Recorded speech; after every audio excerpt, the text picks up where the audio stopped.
Good morning students. आज मैं आपको पार्ट 2 का पार्ट 2 पढ़ाने जा रही हूँ। चलिए हम शुरू करते हैं अपना सेकंड पार्ट।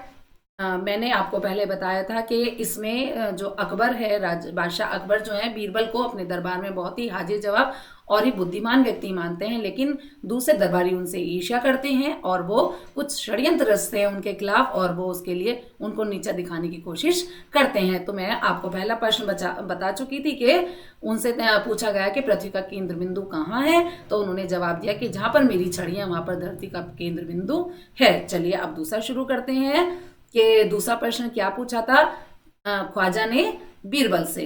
ठीक है, अकबर ने दूसरा प्रश्न किया क्योंकि ख्वाजा ने सारे प्रश्न लिखकर किसको दे दिए थे, राजा साहब को, बादशाह साहब को दे दिए थे कि आप पूछिए इनसे वाले प्रश्न। अकबर ने दूसरा प्रश्न किया, आकाश में कितने तारे हैं। बीरबल से प्रश्न पूछा गया कि आकाश में कितने तारे हैं। बीरबल ने एक भेड़ मंगवा कर कहा, इस भेड़ के शरीर में जितने बाल हैं उतने ही तारे आसमान में हैं। अब देखिए बीरबल कितना हाजिर जवाब और चतुर दिमाग था। क्या कोई भेड़ के बालों को गिन सकता है? भेड़ के बालों को छोड़िए, अगर हम अपने सिर के बालों को भी गिनेंगे तो शायद हम वो भी नहीं गिन सकते हैं, है ना। बहुत ही नामुमकिन है ये काम करना।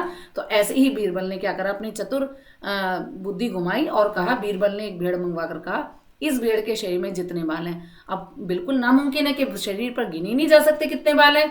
उतने ही तारे आसमान में हैं। उसने कहा उतने ही तारे कहाँ पर हैं? आसमान में हैं, तो तारे गिनने भी नामुमकिन है बिल्कुल।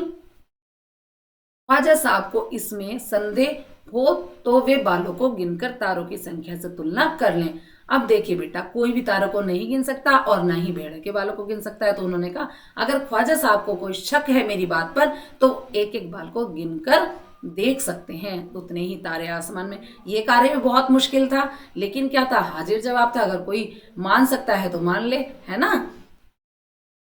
अब अकबर ने तीसरा सवाल किया। अब अकबर ने क्या कहा, तीसरा सवाल किया, संसार की आबादी कितनी है।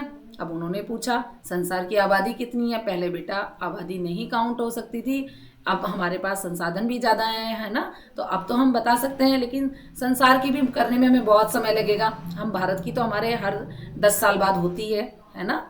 बीरबल ने कहा जहां पना संसार की आबादी पल पल पर घटती बढ़ती रहती है, क्योंकि बेटा कोई जन्म लेता है और क्या है, किसी को कोई मर जाता है तो क्या है, उससे संसार की जो आबादी है वो घट जाती है। किसी के मरने पर घट जाती है और किसी के जीवन होने पर क्या है, बढ़ जाती है। जन्म होता है जब किसी व्यक्ति का, क्योंकि हर पल लोगों का मरना जीना लगा ही रहता है। ये बात तो बिल्कुल फैक्ट है, बिल्कुल वास्तविक है। इसलिए यदि सभी लोगों को एक जगह इकट्ठा किया जाए तभी उनको गिनकर ठीक ठीक संख्या बताई जा सकती है। क्या ये मुमकिन है कि हम संसार में सभी व्यक्तियों को एक जगह इकट्ठा कर सकते हैं? नहीं, ये बात नामुमकिन है। हम बिल्कुल इकट्ठा नहीं कर सकते हैं, और ना ही जो उन्होंने प्रश्न के लिए जो षड्यंत्र रचा था, ना ही वो हो सकता था। तो इसलिए क्या हुआ, ख्वाजा की ये वाली बात भी डाउन हो गई, नीची हो गई। मतलब बादशाह तो बीरबल के उत्तरों से संतुष्ट हो गया, लेकिन जो बादशाह थे वो क्या हुआ, बीरबल के प्रश्नों उत्तरों से संतुष्ट हो गए, उनको तसल्ली हो गई। लेकिन ख्वाजा साहब नाक मुंह सिकोड़ कर बोले, मतलब कि उनको गुस्सा आ गया कि जैसे मैंने सवाल पूछे थे, मैं तो इसको फंसाना चाह रहा था, लेकिन क्या करा इसने तो बहुत ही ऐसे उत्तर दे दिए हैं कि ना ही मैं उनका हल निकाल सकता हूँ और ना ही उनके मना कर सकता हूँ मैं।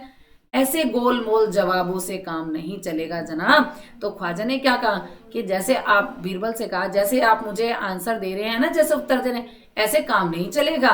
बीरबल बोले ऐसे सवालों के ऐसे ही जवाब होते हैं। तो बीरबल ने कहा जनाब जैसे आपने मुझसे प्रश्न पूछे हैं ऐसे ही आपको क्या मिलेंगे, जवाब आपको मिलेंगे। ठीक है, पहले मेरे जवाबों को गलत साबित कीजिए। अब उसने क्या कहा कि पहले आप मेरे जवाबों को, जो मैंने आपको उत्तर दिए हैं, उनको गलत साबित कीजिए, तभी मैं आपके प्रश्नों को बता पाऊंगा।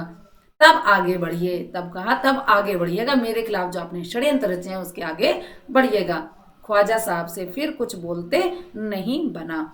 तो जो ख्वाजा सरा थे उनसे आगे कुछ भी बोलने को नहीं बना। तो किसकी जीत हुई बेटा इस चैप्टर में? बीरबल की जीत हुई, और उसने बहुत अच्छे से इन प्रश्नों को हल किया, क्योंकि आंसर तो इनका कोई सटीक था नहीं कि हम कोई बिल्कुल ही प्रॉपर वे में कोई हम जवाब दे रहे हैं कि नहीं हमारा आंसर बिल्कुल राइट है। लेकिन जैसा प्रश्न वैसा ही जवाब उसने दिया, और ख्वाजा सरा की प्रश्नों को शांत किया और उनकी चालाकी को खत्म किया, उनके षड्यंत्र को भी वहीं पर खत्म कर दिया। तो इस तरह से हमें अपनी बुद्धि का भी प्रयोग करना चाहिए। ठीक है बेटा, चलिए, थैंक यू।